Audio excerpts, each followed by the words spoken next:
அவரை ஒரு கல்வி நிறுவனத்தில் அழைக்கிறது அப்படிங்கிறது எப்படி சார் பார்க்குறது? ஏன் அழைக்கக்கூடாதுங்கிறதுக்கு தான் இது வரல நான் காரணம் கேட்டுக்கிட்டேன். ஏன் அழைக்கக்கூடாது? இதை இந்த மாணவர்களில் பல பேர் மாணவிகளில் பல பேர் அவர் மாதிரி ஒரு அரசியல் விமர்சகர மாதிரி ஒரு சேனலுக்கு போகலாம். ஏன் போகக்கூடாது? இப்போ நீங்கள் நான் பேசுகிறது தான் எல்லோரும் அக்செப்ட் பண்ணிட்டாங்கன்னு அர்த்தமா?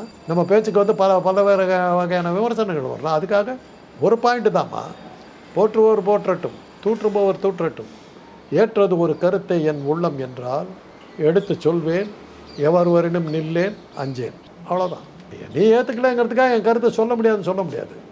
இயேசுநாதரை ஏற்றுக்கிட்டாங்களா? சிலுவையில் அரைஞ்சு கொண்டாங்க. நபிகள் நாயகத்தை ஏற்றுக்கிட்டாங்களா? கல்லால் அடித்தாங்க.